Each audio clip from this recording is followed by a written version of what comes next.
Yo siempre creí que mi padre era el muro inquebrantable de mi vida. El hombre que cargaba sacos de pescado en el puerto de Vigo como si el mar mismo le debiera obediencia. Hasta que una noche, mientras dormía exhausto después de un turno interminable, él irrumpió en mi habitación y destrozó el último refugio que me quedaba, mi diario, donde cada palabra sangraba mi amor por Iván. Desperté con su grito ahogado, no de furia, sino de una traición que me partió en dos, porque en ese instante supe que el hombre que me había criado ya no era mi padre, sino mi verdugo. El aire salino de Vigo se colaba por la ventana entreabierta, trayendo el eco distante de las sirenas de los barcos, pero nada podía ahogar el latido acelerado en mis oídos. Mi padre, con los ojos inyectados en sangre y las venas del cuello hinchadas como cuerdas de amarre, sostenía las páginas arrugadas en su puño, temblando no de frío, sino de un asco que me clavó como un anzuelo en las entrañas. ¿Esto es lo que eres, Ricardo? ¿Un maricón escondido en mi propia casa? Sus palabras no fueron un susurro, fueron un trueno que retumbó en las paredes de nuestra humilde vivienda en el barrio de Overbés, donde el olor a sardinas ahumadas y a salitre nunca se disipaba. Yo, tendido en la cama con el sudor frío pegado a la piel, solo pude balbucear un papá. Pero él ya había cruzado la línea, la que separa el amor paterno de la repulsión visceral. En ese momento, el mundo se redujo a un puñetazo seco contra mi mejilla, no lo suficientemente fuerte para romper hueso, pero sí para abrir una grieta en mi alma. Caí al suelo, el linóleo frío contra mi espalda desnuda, y mientras las lágrimas ardientes rodaban por mi rostro, pensé en Iván, en sus manos callosas entrelazadas con las mías bajo las estrellas de la ría, en cómo su risa olía a vino tinto y a promesas rotas. ¿Cómo le explicaría esto? ¿Cómo le diría que el hombre que me dio la vida ahora me la quitaba con cada mirada de desprecio? Vigo, mi Vigo, con sus calles empedradas resbaladizas por la lluvia eterna y sus tabernas llenas de pescadores que juran por la Virgen de la Victoria, de repente se sintió como una trampa, un puerto donde los barcos zarpan pero las almas se hunden. Me incorporé despacio, ignorando el ardor en la cara, y lo miré a los ojos por primera vez en años sin el filtro de la admiración filial. Él era Antonio, el viudo de 58 años que había criado solo a su hijo después de que el cáncer se llevara a mi madre, cuando yo tenía 10. Alto, con el pecho ancho forjado por décadas arrastrando redes en la lonja, y una barba incipiente que siempre parecía sucia de escamas. Pero esa noche, bajo la luz amarillenta de la bombilla desnuda, vi al niño asustado que fue, el que creció en la posguerra gallega oyendo cuentos de hombres duros que no lloran, que no aman a quien no deben. Ricardo, esto no puede ser, murmuró, dejando caer las páginas como si quemaran. Eres mi sangre. No puede ser. ¿Eso? Y en su voz, entre el temblor y la negación, oí el eco de mi propia culpa, la que me había carcomido desde los 17, cuando besé por primera vez a un chico en la playa de Samil y supe que mi cuerpo no mentía. Me quedé allí, de rodillas, recogiendo los fragmentos de papel que detallaban cada roce robado con Iván, el modo en que su aliento cálido me erizaba la piel en el callejón detrás del mercado de Apedra, o como sus dedos trazaban mapas invisibles en mi espalda mientras el sol se ponía sobre las islas Cíes. Esas palabras no eran solo confesiones, eran mi salvavidas en una ciudad donde ser gay significaba susurros a tus espaldas, miradas de reojo en las procesiones del Corpus Christi, y el peso invisible de una tradición que te ahoga antes de que aprendas a nadar. Mi padre no lo entendía, o no quería. Para él, Vigo era tierra de marineros rectos, de familias que rezan en la Catedral de Santa María y comen pulpo con acento feira sin cuestionar el orden divino. Pero yo, Ricardo López, de 28 años, con las manos ásperas de trabajar en la conservera y el corazón latiendo al ritmo de un secreto que me devoraba, ya no podía fingir. Salí de la habitación tambaleándome, el pasillo estrecho oliendo a humedad y a pan rancio del desayuno de ayer. La casa, un piso viejo en un edificio de los años 60 con vistas al puerto. De repente se me antojó una cárcel. Me vestí a toda prisa en la cocina, bajo la mirada acusadora del crucifijo colgado sobre la puerta, y salí a la calle sin una palabra más. La lluvia fina de la madrugada gallega me empapó en segundos, pero era un bálsamo comparado con el fuego en mi pecho. Caminé sin rumbo, las botas chapoteando en los charcos que reflejaban las luces de los faros lejanos, hasta que mis pies me llevaron al muelle donde Iván y yo nos encontrábamos a escondidas. Allí, sentado en un noray oxidado, dejé que el llanto me rompiera del todo, porque en ese instante supe que mi vida en Vigo, la que había construido con hilos de mentiras y silencios, acababa de deshilarse por completo. El sol empezaba a asomar, tiñendo el cielo de un rosa sucio, cuando recordé cómo todo había empezado. No con un beso, sino con una carencia que me había perseguido desde niño, la ausencia de mi madre.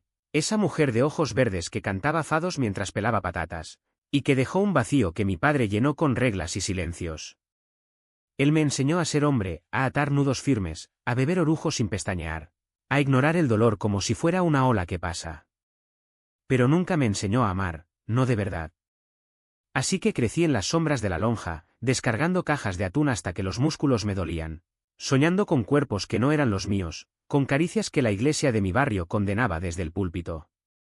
Iván entró en mi vida como un vendaval atlántico, un chico de mi edad que trabajaba en el taller de reparaciones de barcos, con el pelo negro revuelto por el viento y una sonrisa que cortaba el aliento como un cuchillo afilado. Nos conocimos en una noche de fiesta en la Plaza da Constitución, durante las fiestas de la Virse da Victoria. Él bailaba con una cerveza en la mano, ajeno al mundo, y yo lo observaba desde un banco, sintiendo ese tirón en el estómago que no se explica con palabras. Al día siguiente, en el trabajo, coincidimos en el astillero, él soldando una placa, yo entregando suministros. «Oye, ¿no eras el del banco anoche?», me dijo con esa voz ronca que olía a tabaco y sal. Y así empezó, charlas robadas entre turnos, cervezas en bares de mala muerte donde nadie nos conocía, y finalmente, un beso en la oscuridad del faro de Finisterre, donde el fin del mundo parecía el comienzo del nuestro. Iván era todo lo que yo no, libre, sin ataduras, con una familia que lo aceptaba tal como era, aunque en Vigo eso significara fingir en público. «Eres como un faro, Ricardo», me susurraba mientras sus labios rozaban mi cuello. «Te guía a los demás, pero tú te quedas en la oscuridad». Y tenía razón, yo era el que se escondía, el que mentía a mi padre sobre amigos imaginarios, el que se tragaba las lágrimas cada vez que oía chistes homofóbicos en la taberna del tío Manolo. Pero esa noche, después del desastre, no pude ir a él. En cambio, me refugié en un banco del Parque de Castrelos, bajo los plátanos centenarios que susurraban con la brisa. El agotamiento me venció, y dormí a ratos, soñando con mi madre, que me abrazaba y decía: «El mar no juzga, hijo. Solo fluye». Desperté con el primer autobús rugiendo por la avenida, y supe que tenía que enfrentar el día como si nada hubiera pasado. Volví a casa, el piso en silencio como una tumba, mi padre ya en el puerto. Dejé una nota en la mesa: «Hablaremos esta noche». No soy lo que piensas, soy más. Pero en el fondo, sabía que las palabras no bastarían, el daño estaba hecho, y Vigo, con su belleza cruda y su intolerancia sutil, me recordaba cada paso que daba. Los días siguientes fueron un limbo de rutina fracturada, donde cada mirada de mi padre era una cuchillada envuelta en silencio. Trabajaba en la conservera de la ría, envasando caballas en latas que olían a metal y a futuro enlatado, pero mi mente vagaba hacia Iván, hacia el refugio de sus brazos que ahora me parecía un lujo prohibido. Él notaba mi distancia, en nuestras llamadas breves por la noche, su voz se teñía de preocupación. «¿Qué pasa, Rick? Pareces un fantasma». Le mentí, como siempre, diciendo que era el cansancio del turno doble, pero el peso de la verdad me ahogaba como el agua salada en una tormenta. Mi padre, Antonio, se convirtió en un extraño en su propia casa. Cenábamos en la mesa de formica rayada, el reloj de pared marcando los segundos como un verdugo, y él comía con la cabeza gacha, evitando mis ojos. Una vez, al pasar el pan, sus dedos rozaron los míos y se apartó como si hubiera tocado veneno. «No me mires así», murmuró una noche, mientras fregaba los platos con furia. «¿Así como, papá? ¿Como a un hijo?», respondí, y él dejó caer un vaso que se hizo añicos en el suelo, el sonido ecoando como mi corazón roto. En Vigo, las familias como la nuestra no hablaban de sentimientos, se enterraban bajo capas de orgullo y tradición, como las almejas en la arena de la playa de Rodas. Pero yo, con 28 años y un secreto que ya no era secreto, sentía la presión building up, como la marea alta que inunda los muelles sin aviso. Recordaba las tardes de mi infancia, cuando mi padre me llevaba al puerto y me contaba historias de barcos fantasma en la niebla gallega, su mano grande envolviendo la mía sin pudor. «Eres mi legado, Ricardo», decía, y yo creía que significaba fuerza, no conformidad. Ahora, ese legado se sentía como una cadena, la presión sutil para que saliera con las hijas de los compañeros de trabajo, las insinuaciones sobre sentar cabeza en una boda en la iglesia de Omarco. Una vez, en una comida familiar con los tíos de Cangas, mi prima Laura me presentó a su amiga, una chica de mejillas sonrosadas que trabajaba en una panadería. Es guapa, ¿verdad? Perfecta para ti, dijo mi padre con una sonrisa forzada, y yo asentí, tragándome el asco, porque decir la verdad habría sido como confesar un crimen en la Plaza Mayor. Iván era mi escape, mi verdad oculta. Nos veíamos en las afueras, en un pequeño apartamento que él alquilaba en el barrio de Colla, un tugurio con paredes descascarilladas y una cama que crujía bajo nuestro peso.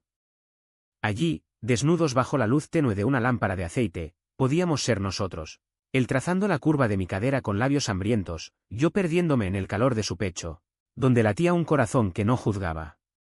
Te amo, Rick, gemía en la oscuridad, y esas palabras eran oxígeno en un mundo que me asfixiaba. Pero incluso allí, la sombra de mi padre se colaba, cada vez que Iván preguntaba por mi familia. Yo desviaba la conversación hacia el mar, hacia los delfines que avistábamos desde el rompeolas. No quería mancharlo con mi vergüenza. La Vica CHAM crecía como la niebla matutina en la ría, espesa y sofocante. En el trabajo, los compañeros notaban mi distracción. «Ey, López, ¿qué te pasa? ¿Te has liado con alguna moza que no suelta prenda?» Bromeaban en la hora del almuerzo, sentados en cajones de madera con bocadillos de empanada, y yo reía, pero por dentro me retorcía. Uno de ellos, Pepe, el más bruto, una vez me dio una palmada en la espalda y dijo: «Hombre, con lo macho que eres, seguro que tienes a las tías locas.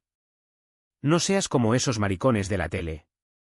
El grupo rió, y yo con ellos, pero el nudo en la garganta me duró hasta la noche, cuando me masturbaba pensando en Iván, culpándome por no gritar la verdad. En casa, el silencio era peor.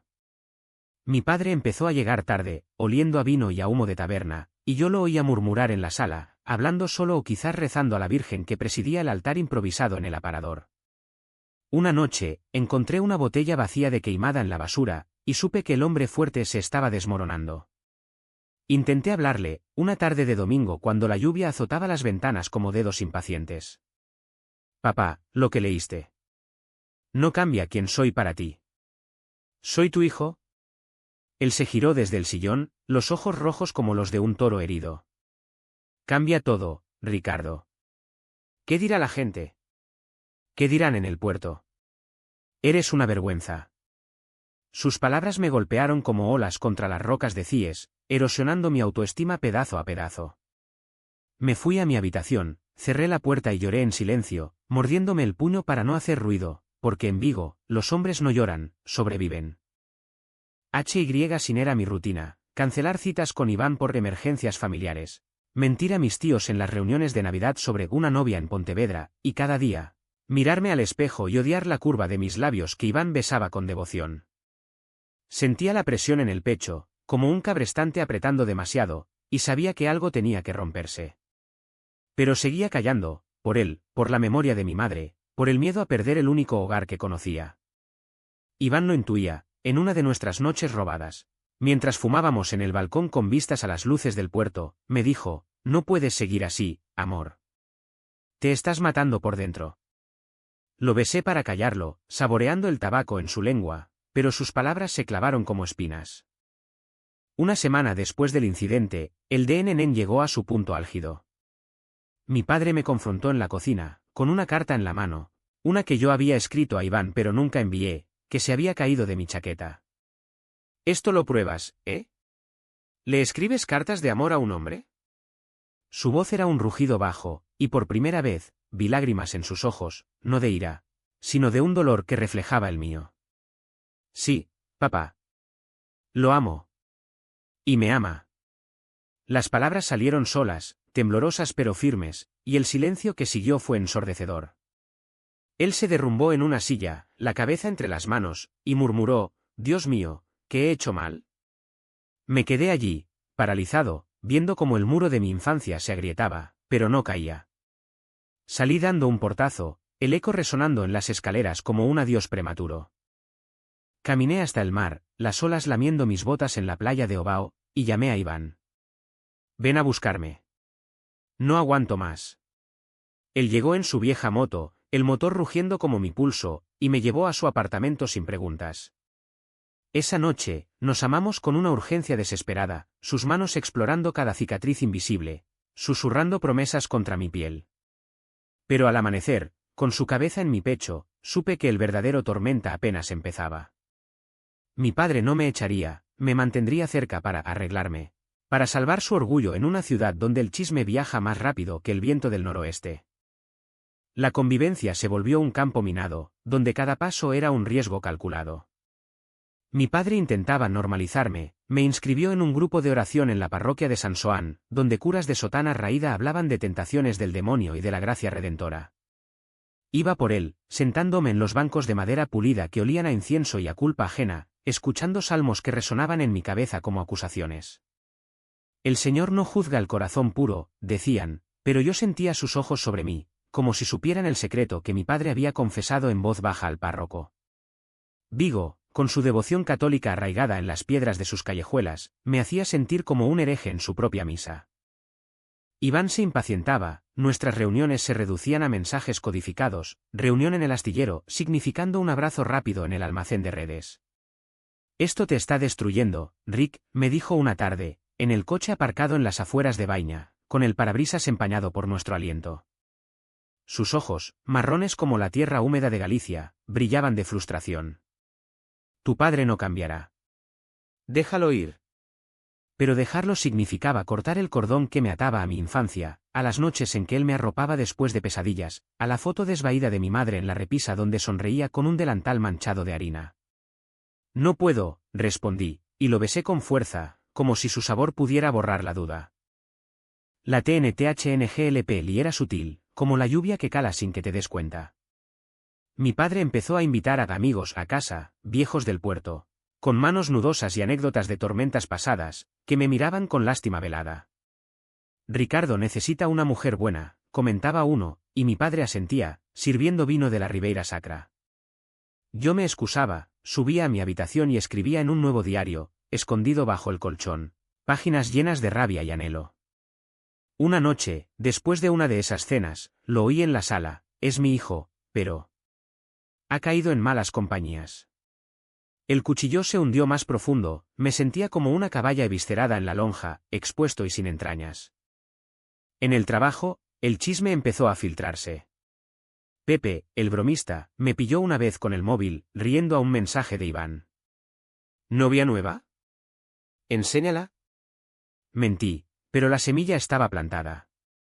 Al día siguiente, en el descanso, oí susurros, dicen que López es de esos. Ya sabes. El aire se espesó, las risas se volvieron forzadas, y yo trabajaba más duro, descargando palés hasta que los brazos me ardían, como si el sudor pudiera lavar la marca invisible.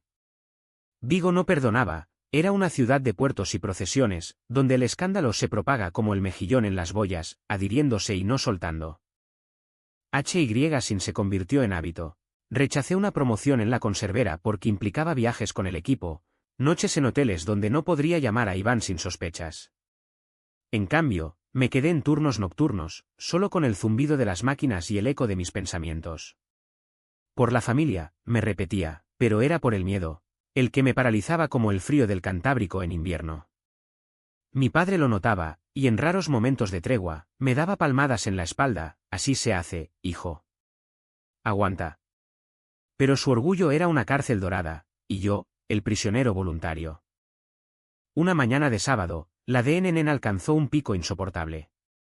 Mi padre me despertó temprano, con una propuesta, vamos a pescar, como antes. Hombres solos, a aclarar ideas. Acepté, por nostalgia, y zarpamos en su viejo bote, el María, nombrado por mi madre. El mar estaba en calma, el sol filtrándose a través de la bruma, y por un momento, fue como si el tiempo retrocediera. Hablamos de todo y de nada, del precio del bonito, de la nueva depuradora en la ría. Pero entonces, con las cañas balanceándose, soltó, Ricardo, esto del chico. Es una fase. Las mujeres te enderezarán. El anzuelo se clavó, respondí con voz quebrada, no es una fase, papá. Es quien soy. Él calló, pero su silencio era un rechazo, y el resto del día lo pasamos pescando en un vacío que pesaba más que la red llena. De vuelta en puerto, con el sol poniéndose en un incendio naranja, me encontré con Iván por casualidad. caminando por el muelle con una caja de herramientas. Nuestras miradas se cruzaron, y el mundo se detuvo, él, con la camiseta pegada al torso por el sudor, yo, con el olor a marisco en la piel. Ven esta noche, me susurró al pasar, y yo asentí, el corazón acelerado. Pero al llegar a casa, mi padre me esperaba con una foto, una vieja de mi madre, con una nota mía de niño en el reverso. Ella querría que fueras normal, dijo, y algo en mí se resquebrajó. Esa noche, en el apartamento de Iván, me desmoroné, le conté todo, las noches de silencio, las mentiras, el puñetazo. Él me abrazó, su cuerpo un escudo contra el mundo, y mientras nos amábamos, sentí las lágrimas mezclándose con el sudor. No más sacrificios, Rick. ¿Elige? Pero elegir significaba romper, y el romper dolía como un desgarro en alta mar. Al día siguiente, en el mercado de Apedra, oí a un vecino, pobre Antonio, con un hijo así. El chisme había llegado, y con él, la vergüenza pública. Corrí a casa, el pulso martilleando, y encontré a mi padre bebiendo solo, la botella medio vacía. Se enteraron, le dije, y él solo asintió, los ojos vidriosos. En ese momento, vi su propio HY sin, el de un hombre que amaba a su hijo pero no podía amar su verdad. Me fui a la habitación, cerré los ojos, y soñé con el mar llevándome lejos, a un Vigo donde el amor no fuera crimen. La presión crecía, invisible pero inexorable, como la marea que sube sin que los barcos lo noten hasta que es tarde. Sabía que el turning point se acercaba, pero aún me aferraba, y me LNG chuNG, porque en el fondo, temía que sin mi padre, ¿quién sería yo? El Vince LN llegó como una ola traicionera, en una noche de tormenta que azotó Vigo con vientos del suroeste que ululaban como almas en pena. Había estado evitando a Iván por días, sumido en un torbellino de turnos extras y excusas, pero esa tarde, él me mandó un mensaje: basta, Rick. Te espero en el faro. Ahora. El faro de Finisterre, nuestro santuario, donde el Atlántico se fundía con el cielo en un abrazo furioso.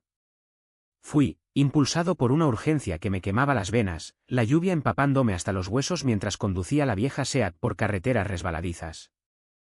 Al llegar, Iván estaba allí, recostado contra la piedra musgosa, el pelo chorreando, los ojos fijos en el horizonte negro. Si no eliges, yo lo haré por ti, dijo sin preámbulos, su voz cortando el rugido de las olas. No puedo verte destruido por un hombre que no te ve.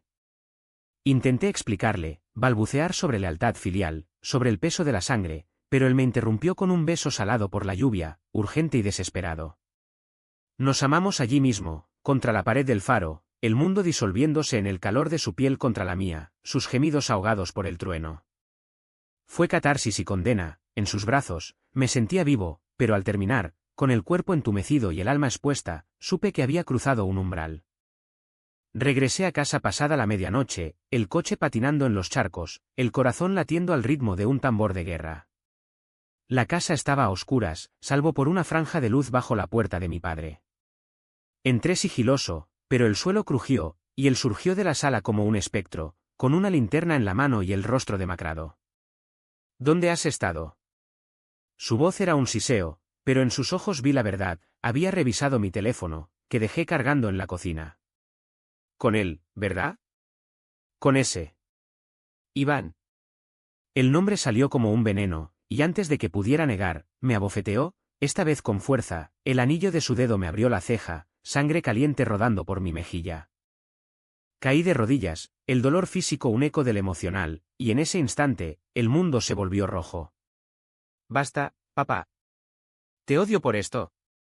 Grité, las palabras saliendo como un vómito, años de silencio erupcionando en un torrente.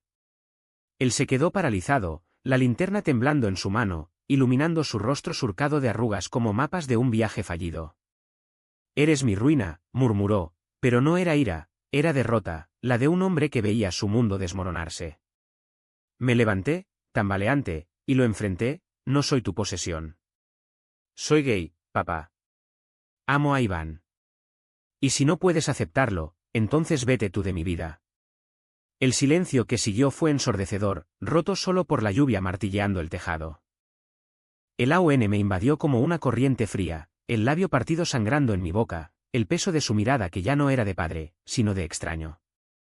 VOA, sollocé allí mismo, en el pasillo angosto, las lágrimas mezclándose con la sangre, el cuerpo convulsionando como si me hubieran sacado las entrañas. Él no se movió, solo observó, y en sus ojos vi un destello de arrepentimiento fugaz, ahogado por el orgullo. «Vete entonces», dijo al fin, su voz quebrada, y esas palabras fueron el fin, no un portazo dramático, sino una rendición que me dejó telip, el suelo girando bajo mis pies. Me arrastré a mi habitación, cerré la puerta con llave, y me derrumbé en la cama, el colchón hundiéndose bajo mi peso muerto. La sangre manchó la almohada, pero no me importó, el verdadero sangrado era interno, un vacío que succionaba todo, recuerdos de cumpleaños con pasteles de Santiago, paseos por la Alameda donde él me cargaba en hombros. Ahora, todo era cenizas. Llamé a Iván, mi voz un hilo, ven. Todo se acabó. Él llegó en minutos, irrumpiendo como un salvador, me limpió la herida con manos temblorosas, susurrando «lo siento, amor» mientras me vendaba. Pero el telit persistía, me sentía hueco, como un barco varado en la playa, esperando la marea que nunca llega. Pasamos la noche en vela, él acunándome como a un niño, el viento aullando fuera como coro de mi dolor. Al amanecer, con el cielo plomizo filtrándose por las persianas, supe que había tocado fondo, no había vuelta atrás, ni para mi padre, ni para el Ricardo que fingía. Pero el vacío era abrumador, no grité, no luché, solo existí en esa quietud postapocalíptica, donde el amor de Iván era lo único que me anclaba. «Sobreviviremos», murmuró él, besando mi frente, pero en mi interior, el silencio gritaba, ¿a qué precio? Los días siguientes fueron un borrón de ausencia.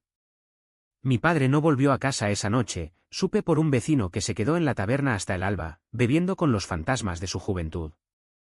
Yo, con Iván, me mudé temporalmente a su apartamento, pero el peso me seguía, llamadas ignoradas de tíos, miradas en el supermercado de Apedra donde el chisme bullía como caldo en olla.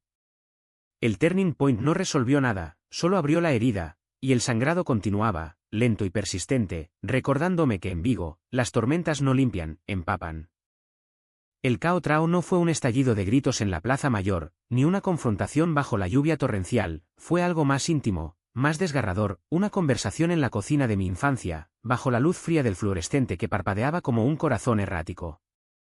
Había pasado una semana desde el incidente, una semana de mudanzas a medias y noches en las que Iván me abrazaba mientras yo revivía el golpe en sueños. Mi padre regresó un atardecer, oliendo a mar y a arrepentimiento rancio, y me encontró solo en casa, preparando una empanada de zamburiñas como si el mundo no se hubiera roto.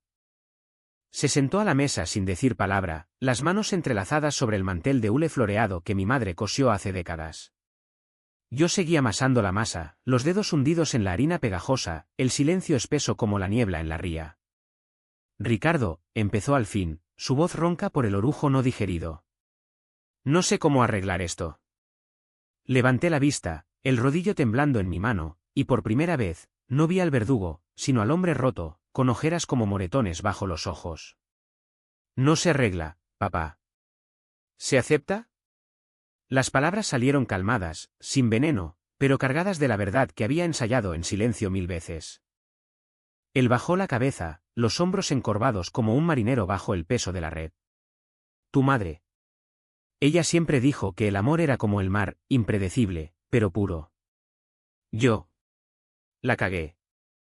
Confesó entonces, en un torrente entrecortado, su propio secreto enterrado, un primo al que amó en la mili, un amor truncado por la vergüenza de los 60, cuando Franco aún respiraba y los homosexuales eran enfermos en los manicomios de Galicia. Lo negué toda mi vida, por ella, por ti. Y ahora, te estoy haciendo lo mismo. Sus lágrimas cayeron en la mesa, gotas saladas que emborronaron la harina, y yo sentí el nudo en la garganta deshacerse, no en alivio, sino en una pena compartida que nos unía y separaba a la vez. Dejé el rodillo, me acerqué, y por instinto, puse una mano en su hombro. «No soy tú, papá. No tengo que negar nada». Él levantó la vista, los ojos rojos buscando los míos, y murmuró, «Cuéntame de él». «De Iván». Fue el momento, dije lo no dicho, las palabras fluyendo como un río desbordado. Hablé de cómo nos conocimos en la fiesta, de sus manos callosas soldando sueños en el astillero, de cómo su risa disipaba la niebla en mi cabeza. Me hace sentir completo. No como un error. Mi padre escuchó, sin interrumpir, el reloj marcando los minutos como un pulso compartido. Al final, solo dijo, lo siento, hijo. Por el golpe. Por todo. No fue un abrazo reconciliador de película, fue un silencio cargado, donde el perdón se colaba a hurtadillas. Me levantó, torpe, y me abrazó, su pecho ancho temblando contra el mío, oliendo a tabaco y a mar. ¿Qué? O vete, si quieres. Pero sé tú. Esas palabras fueron el clímax, no una victoria ruidosa, sino la liberación de decir la verdad sin máscaras, de rechazar el HY sin que me había comido vivo. Lágrimas rodaron por mi rostro, no de dolor, sino de un alivio crudo, como el primer sorbo de aire después de sumergirse demasiado tiempo. Iván llegó esa noche, alertado por mi mensaje, y mi padre lo recibió en la puerta con una cerveza en la mano extendida. Entre, chico. Cuéntame de esos barcos que reparas. Fue incómodo, con silencios y risas forzadas alrededor de la empanada humeante, pero real, 3 hombres en una cocina gallega, navegando aguas turbulentas. Iván me miró de reojo, su mano rozando la mía bajo la mesa, y supe que habíamos sobrevivido al pico de la ola. Pero el cao trao deja resaca, al día siguiente, en el puerto, los compañeros cuchicheaban aún, y mi padre, caminando a mi lado, gruñó a Pepe, cállate la boca, coño. ¿Es mi hijo? No borró el pasado, pero plantó una semilla. Esa noche, con Iván en mi cama, ahora en casa, con el permiso tácito, nos amamos despacio, explorando no solo cuerpos, sino almas heridas. Lo hiciste, susurró él, y yo respondí, lo hicimos. El cao trao fue un lento desaguar, donde las heridas no cerraban de golpe, sino que cicatrizaban con costras que pican y duelen al rascar.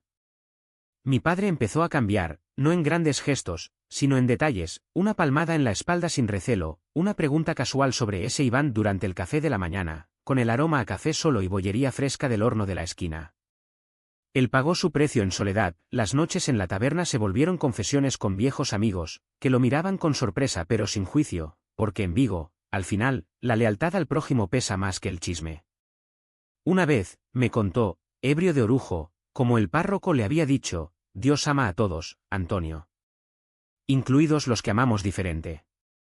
Vivía con IHN, un peso que lo encorvaba más, pero también lo humanizaba, convirtiéndolo de muro en puente frágil. Yo, por mi parte, empecé a vivir salí con Iván de la mano por la Alameda, ignorando las miradas de las señoras con sus cestas de la compra, supe que el mundo no acababa. En el trabajo, conté mi verdad a Pepe en un descanso, con una cerveza en la mano, sí, soy gay. ¿Y qué? Él balbuceó una disculpa, y el grupo, tras un silencio, soltó risas nerviosas que se volvieron aceptación torpe. Vigo no era Madrid, con sus desfiles del orgullo, era cruda, con sus procesiones y sus tabernas, pero en su realismo, encontré espacio para respirar. Alquilamos un piso pequeño en Traversas, con vistas al mar, donde las mañanas empezaban con el sol filtrándose por cortinas baratas y el olor a café compartido. No fue un final feliz de cuento, hubo recaídas, mi padre evitó una cena familiar donde tíos homófobos estarían, y yo discutí con Iván por mi lealtad residual a casa. Pero en esas grietas, creció la Chalán, terapias en el Centro de Salud Mental de la Asunta, donde hablé de mi madre y del vacío que llené con mentiras, caminatas por la playa de Samil, donde Iván y yo recogíamos conchas como trofeos de supervivencia. Mi padre visitaba, trayendo pulpo cocido de la lonja, y poco a poco, las conversaciones se profundizaron, de barcos a amores pasados, de tormentas a perdones. Al final, el Deam se asienta en lo cotidiano, un domingo en la Praza do Rei, con mi padre, Iván y yo sentados en una terraza, bebiendo cañas mientras el sol besa las rías. Mi padre ríe a una anécdota de Iván sobre un barco que se hundió por un mal nudo, y yo los miro, el corazón pleno por primera vez. No hay grandes lecciones, solo la vida, con su salitre y sus olas. ¿Y si el amor, como el mar, no pide permiso para fluir? En Vigo, donde el fin del mundo empieza, yo elegí navegar.